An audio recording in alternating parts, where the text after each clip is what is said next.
चलिए बेटा स्टार्ट करते हैं, कंटिन्यू करते हैं एक्सरसाइज 4.3 को। क्वेश्चन देखते हैं ध्यान से। The sum of the reciprocals of Rahman's age, the sum of the reciprocals of Rahman's age, the sum of the reciprocals, reciprocals का मतलब होता है इन्वर्स। जैसे एक्स का रेसिप्रोकल क्या होगा, 1/x होगा, तो इसका इन्वर्स होता है इसका मतलब। The sum of the reciprocals of Rahman's age 3 years ago and 5 years from now is 1/3, find is percentage. ये क्वेश्चन में ये कह रहा है कि रहमान की एज 3 साल पहले और 5 साल बाद की रेसिप्रोकल का सम कितना है, 1/3 है। आपको समझ में आया बेटा? ये क्वेश्चन क्या कह रहा है? क्वेश्चन ये कह रहा है कि रहमान की एज है, रहमान की एज की 3 साल पहले की एज और 5 साल बाद की एज का रेसिप्रोकल का सम कितना है, 1/3। आपके क्वेश्चन में ये कह रहा है the sum of the reciprocals of Rahman's age in 3 years ago and 5 years from now is 1/3, find is percentage. तो मान लिया परसेंटेज रहमान की x ईयर्स है, आपने मान लिया परसेंटेज रहमान की x ईयर्स है, तो अकॉर्डिंग टू क्वेश्चन के अकॉर्डिंग क्या है, the sum of the reciprocal. तो पहले आप सम करिए। Sum of the reciprocals, reciprocal मतलब 1/x-3। So reciprocals of Rahman से 3 years एगो मतलब 1/x-3 plus 5 years from now मतलब 1/x+5 कितना, 1/3 है। तो sum of the reciprocals of Rahman से 3 years एगो 1/x-3, 5 years फ्रॉम नाउ कितना, 1/x+5 कितना है, इक्वल टू 1/3 है। ठीक है, आपको समझ में आ गई क्वेश्चन। अब एक क्वेश्चन को सॉल्व करना है, तो देखिए ध्यान से बेटा। x-3 x-3 x-5 का x-3 x+5 का x+5 का एलसीएम लीजिए, तो होगा x+5 plus x-3 equal to 1/3। आपने इनको ऐड कर दिया upon x-3 into x+5 equal to 1/3। फिर x-3 फिर आपने a/b equal to c/d cross multiply कर दी। क्रॉस मल्टीप्लाई करने के बाद आपने x-3 की x+5 से मल्टीप्लाई कर दी। जब आपने x-3 की x+5 से मल्टीप्लाई की तो इस टाइप से इक्वेशन आ गई। फिर आपने राइट हैंड साइड की इक्वेशन को लेफ्ट हैंड में ले गए।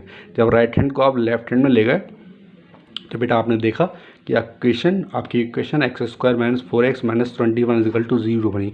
मतलब 21 के ऐसे फैक्टर कीजिए कि माइनस करने पर 4 आए, 21 के ऐसे फैक्टर कीजिए कि माइनस करने पर 4 है। तो 7 3 जा 21, क्या आएगा, 7 3 जा 21। तो x² - 7 - 3 bracket of x - 21 equal to 0। तो x² - 7x plus 3x - 21 equal to 0।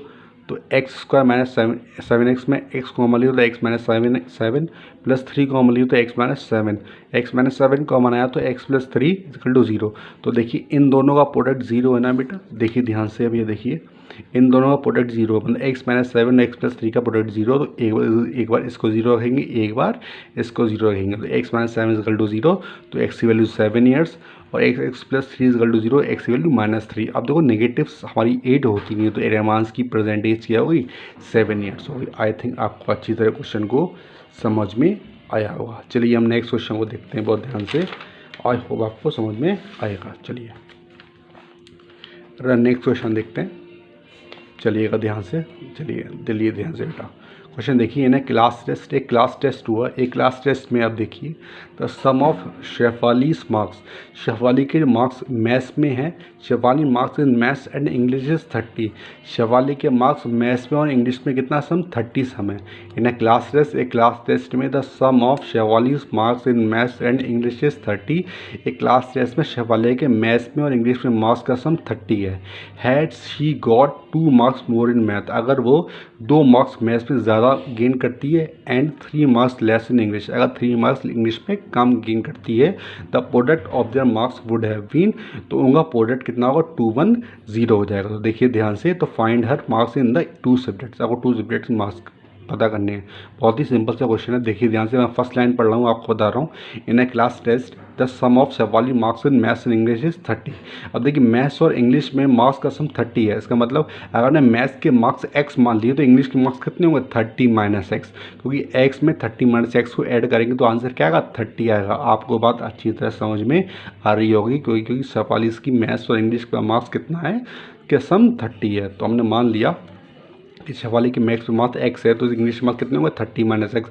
इन दोनों ऐड करेंगे तो 30 ही आ जाएगा। अब देखिए वो कह रहा है 2 मार्क्स मैथ्स में ज़्यादा गेन किए अगर उसने और 3 मार्क्स कम गेन किए, तो x प्लस 2 और यहाँ पे 30 - x में 3 मार्क्स कम, तो 30 - x - 3 इक्वल टू उनका प्रोडक्ट कितना होगा, 210। मतलब उनकी मल्टीप्लाई कितनी होगी, 210 होगी। तो हमने इसकी मल्टीप्लाई की, देखिए ध्यान से बेटा, आपने इसकी मल्टीप्लाई की, आपने इसके अंदर मल्टीप्लाई की, फिर आपने ये किया, फिर आप राइट हैंड की क्वेश्चन को लेफ्ट हैंड में लेगा तो आपकी क्वेश्चन कुछ इस तरह आई, x² minus 25x plus 156 equal to 0।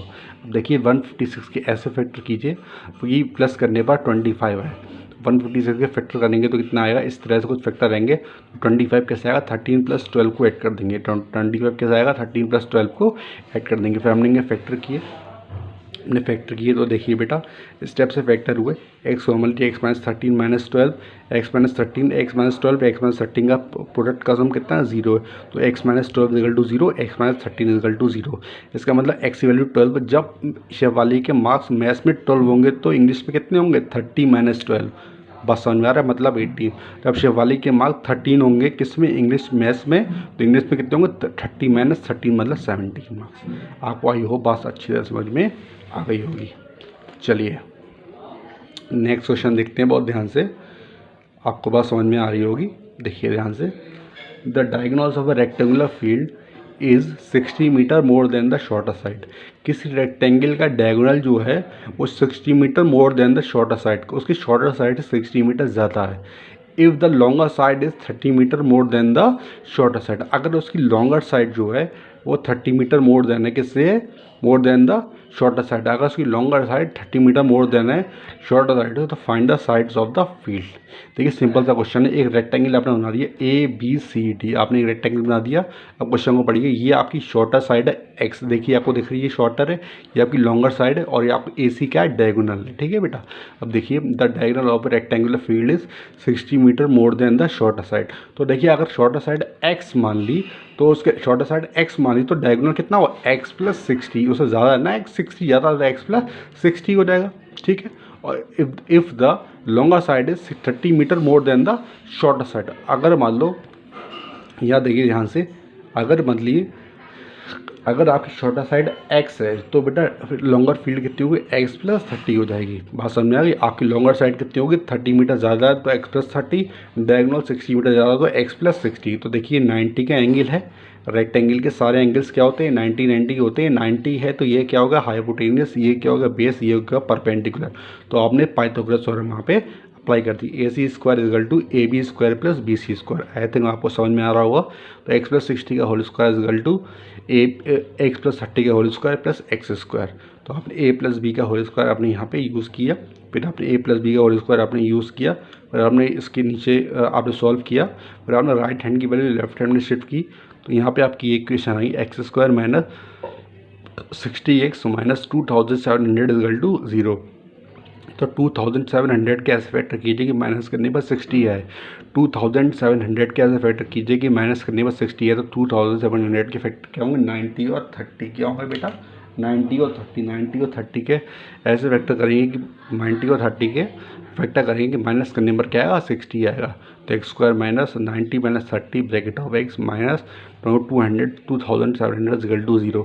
अब देखिए इसको अंदर माइनस की मल्टीप्लाई की, यहाँ पे x कॉमन तो x माइनस 90 प्लस 30 कॉमन तो x minus 90, x minus 90 common तो x minus 90, x plus 30 equal to 0। अब देखिए दोनों का प्रोडक्ट कितना है, देखिए बेटा ध्यान दीजिए, यहाँ पे देखिए इन दोनों का प्रोडक्ट कितना है, 0 है। तो x माइनस 90 की वैल्यू कितना होगा, 90 हो गई, x प्लस 30 की वैल्यू 0, तो x की वैल्यू माइनस 30 आपकी साइड हो नहीं सकती, तो x की वैल्यू क्या होगा, 90 होगा। अब x की वैल्यू आपकी 90 तो हो गया, अब x की वैल्यू आपकी जब 90 हो गया तो मतलब बेस की वैल्यू, इसका मतलब आपकी कौन सी वैल्यू आई है बेटा, ध्यान दीजिएगा, आपकी देखिए आपकी कौन सी वैल्यू आई है, आपकी ये वैल्यू आई है।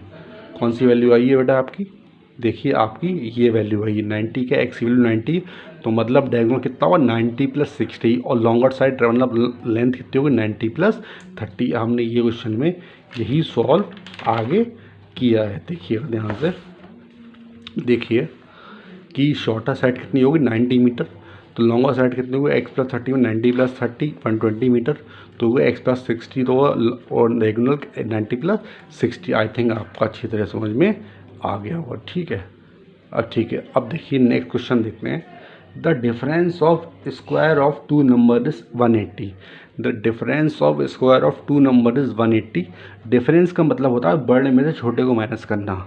डिफरेंस का मतलब क्या होता है, बड़े में से छोटे को हम माइनस करते हैं, सबट्रैक्ट करते हैं, उसे बोलते हैं डिफरेंस। तो वो कह रहा है the difference of square of two number. तो कोई टू नंबर मान लिए एक्स एंड वाई, आपने टू नंबर मान लिए एक्स एंड वाई, देखिए ध्यान से, आपने टू नंबर मान लिए यहाँ पे कोई x and y. The difference of square, difference का मतलब आपने टू नंबर तो मान लिया, डिफरेंस का मतलब बड़े में से छोटे को माइनस करना है। तो हमने मान लिया कि एक्स बड़ा है वाई से, आपने मान लिया टू नंबर एक्स और वाई, और मान लिया आपने एक्स बड़ा है वाई से। तो देखिए, तो डिफरेंस ऑफ स्क्वायर का मतलब इसका स्क्वायर कीजिए, एक्स का स्क्वायर एक्स स्क्वायर, वाई का स्क्वायर वाई स्क्वायर। तो डिफरेंस क्या होगा, x square minus y square. The difference of the square of two number is 180। तो x square minus y square की वैल्यू कितनी हो गई, 180 हो गई। क्वेश्चन नंबर इज फर्स्ट मान लिया। अब देखिए the square of the smaller number, the square of the smaller number क्या है, y square, y smaller number, y क्या होगा y square. The square of the smaller number is 8 times the larger number. तो square of the smaller number क्या हो, Y square equal to 8x, कितना हो जाएगा, Y square equal to 8x।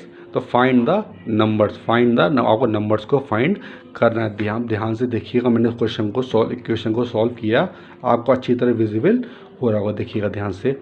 देखिए x square minus y square equal to 180, y square equal to 8x। अब देखिए, अब इक्वेशन नंबर सेकंड की वैल्यू अपने फर्स्ट में रखी, तो x square minus y square equal to 180, y square की वैल्यू कितनी 8x।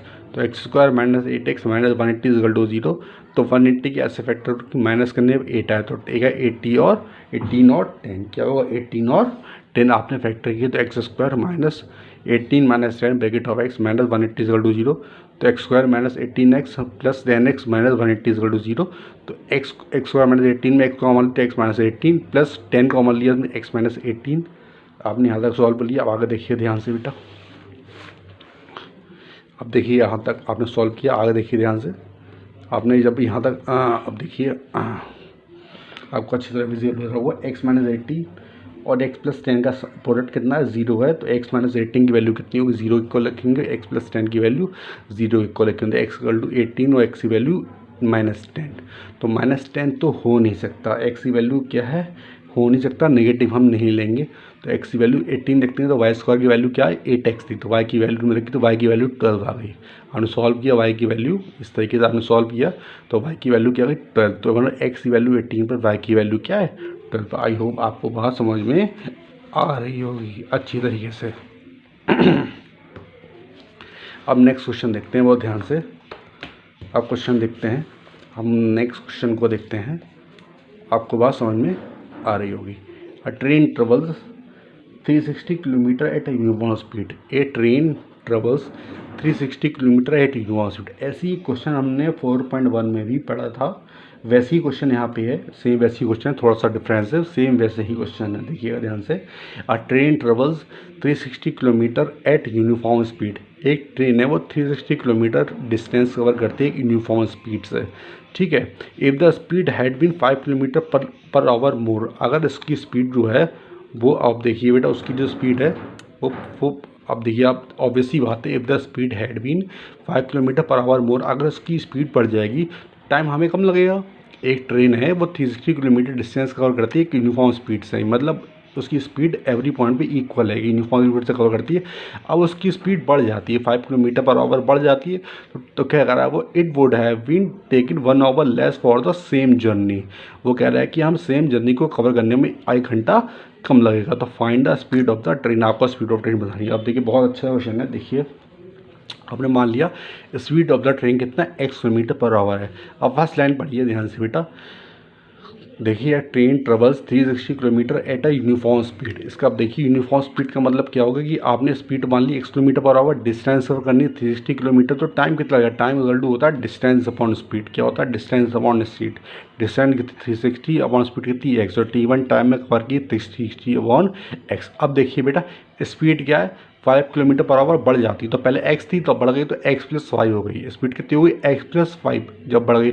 आप क्या कर रहे हैं, अब स्पीड बढ़ जाएगी तो डिस्टेंस को उतनी कवर करनी, तो टाइम कितना लगेगा। देखिए ध्यान से, मैंने आगे इसको सॉल्व किया, देखिए ध्यान से बेटा, देखिए यहाँ पे देखिए। अब देखिए स्पीड हैड बीन 5 किलोमीटर मोर हो जाती है, तो स्पीड कितनी होगी x प्लस 5 हो जाएगी, डिस्टेंस उतनी होगी, तो टाइम कितना होगा, तो डिस्टेंस अपॉन स्पीड होगा, तो डिस्टेंस अपॉन स्पीड। अब वो कह रहा है कि जब डिस्टेंस बढ़ जाती है तो टाइम जब 5 किलोमीटर पर आवर डिस्टेंस बढ़ जाती है तो टाइम 1 घंटा कम लगता है। इसका मतलब जब हम T2 टाइम, मतलब T2 टाइम क्या है, जब स्पीड बढ़ जाती है तो इसका मतलब T1 में से 1 माइनस करेंगे, वो T2 के इक्वल होगा नहीं होगा बेटा, आप बताइए। इसका मतलब यह है कि पहले जिस टाइम से चल रहे थे उस टाइम से अगर मैं 1 आवर माइनस कर दूं तो वो टाइम कौन सा होगा, T2 टाइम होगा, क्योंकि इसकी स्पीड बढ़ने पर इसमें 1 आवर कम हो जाता है। ठीक है, अब T2 और T1 की वैल्यू को हमने यहाँ पे रख दिया। 360/x+5 इक्वल टू 360/x-1, और 360/x+5 minus 360/x equal to -1, और मैं 360 यहाँ पे कॉमन लिया और इस तरह आपने क्वेश्चन को सॉल्व कर लिया। ठीक है, फिर आपने क्वेश्चन को सॉल्व करना आपको अच्छी तरह आता होगा।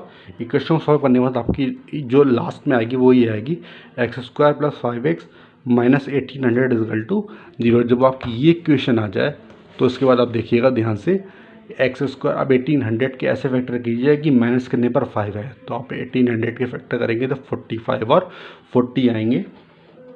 तो देखिए ध्यान से, हमने इक्वेशन का फैक्टर किया तो 45 और 40 आए, तो हमें x² + 45x - 40x - 1800 equal to 0। तो यहाँ x कॉमन ली तो x + 45 - 40 कॉमन ली तो x + 45, x + 45 यहाँ भी, x + 45 यहाँ भी, तो x + 45 कॉमन आ गया तो x - 40 इक्वल टू 0। तो इफ़ x, इन दोनों का प्रोडक्ट 0, दोनों को 0 रखेंगे तो यहाँ वो x - 45 होगा, x - 40 इक्वल टू 0, x की वैल्यू हो गया 40। स्पीड कभी नेगेटिव नहीं होती, तो स्पीड ऑफ ट्रेन क्या होगी, 40 किलोमीटर पर आवर हो गई। आपको ये बात अच्छी तरह समझ में आ गई होगी आई थिंक। अब देखिए बड़े ध्यान से नेक्स्ट क्वेश्चन को देखते हैं। पहले क्वेश्चन की थ्योरी को समझते हैं। क्वेश्चन को थ्योरी को समझने के बाद हम क्वेश्चन में आगे बढ़ेंगे। ठीक है, तो क्वेश्चन है the sum of the areas of two square, the sum of the areas of two square is कितना है बेटा, देखिए ध्यान से, ये हुआ है यहाँ, देखिए आपका ये गेम है, आपको ये गेम है क्वेश्चन में, sum of the areas of two square is 468 metre square.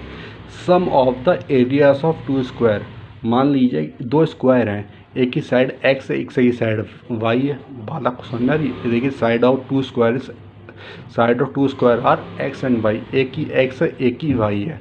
अभी कह रहा था sum of the squares of, sum of the areas of two square, तो स्क्वायर का एरिया कितना होता है, x² और y², तो सम है तो sum of the squares of x² plus y² की वैल्यू कितनी होगी, 468 हो गई।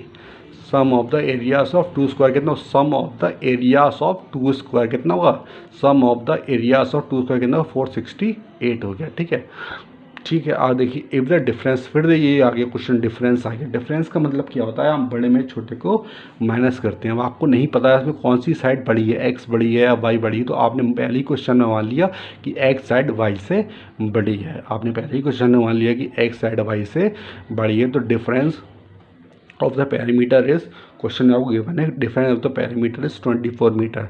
If the difference of the parameter is 24 metre, तो स्क्वायर का पैरामीटर क्या होता है 4x या 4y। x साइड है तो 4x, y साइड है तो 4y। ठीक है, डिफरेंस होगा तो बड़े में छोटे को माइनस करेंगे तो 4x में से 4y को माइनस करेंगे तो आंसर कितना आएगा, 24 मीटर आएगा। तो 4x - 4y इक्वल टू 24, तो 4 कॉमन लिए तो x - y इक्वल टू 24, 4 6 24, तो x - y की वैल्यू कितनी है, 6 आ गई। अब देखिए x² + y² की वैल्यू 468 है और x - y की वैल्यू कितनी है, 6 है। तो यहाँ से x की वैल्यू निकालिए बेटा, आप निकालेंगे x की वैल्यू क्या होगी, 6 + y, x की वैल्यू 6 + y आप इक्वेशन नंबर फर्स्ट में पुट कर देंगे। देखिए मैंने भी इस क्वेश्चन को ऐसा ही बिल्कुल एज इट इज़ सॉल्व किया है। आप देखिएगा ध्यान से, देखिए मैंने भी यही किया है कि x² + y² की वैल्यू 468 थी, आपने x की वैल्यू 6 + y इक्वेशन पुट कर दिया, इक्वेशन को सॉल्व किया। तो इक्वेशन में जब आपने सॉल्व किया तो आपको इक्वेशन a + b का होल स्क्वायर लगाया, फिर आपने इस होल स्क्वायर लगाने के बाद आपने क्वेश्चन को सॉल्व किया। तो देखिए बेटा क्वेश्चन यहाँ पे आएगा 2y² + 12y - 432 इक्वल टू 0। तो देखिए 2 सम में कॉमन है, 2 आपने कॉमन ले लिया, तो y² + 6y - 216 इक्वल टू 0। तो y² + 6y - 216 इक्वल टू 0, मतलब 216 के ऐसे फैक्टर कीजिए कि माइनस करने पर 6 आए। 216 के ऐसे फैक्टर कीजिए कि माइनस करने पर 6 आए। 216 के बेटा फैक्टर क्या होंगे, 18 और 12। तो आपने कि 18 और 12 आपने यहाँ फैक्टर कर लिया और आपने इक्वेशन को सॉल्व कर लिया। y² + 18y - 12y - 216 equal to 0, या 1 2 3 टर्म दो दो के पेयर बना लिए, क्वेश्चन को सॉल्व किया। तो देखिए y की वैल्यू यहाँ -18 आई, वो हम नहीं लेंगे क्योंकि किसी साइड की स्क्वायर नेगेटिव नहीं होती है, किसी साइड स्क्वायर की या किसी कोई भी साइड नेगेटिव नहीं होती। तो y की वैल्यू लेंगे 12। जब y की वैल्यू 12 होगी तो यहाँ होगी x - y = 6, x की वैल्यू क्या होगी 6 + y, तो 6 + y मतलब 6 + y, y की वैल्यू कितनी हुई 12 हो गई, तो x की वैल्यू क्या हुई 18 मीटर। तो इसका मतलब क्या है, एक स्क्वायर की साइड 18 मीटर है और दूसरे स्क्वायर की साइड 12 मीटर है। आई होप आपको एक्सरसाइज समझ में आई होगी अच्छी तरीके से। नेक्स्ट एक्सरसाइज बात लेते हैं। Okay, thank you.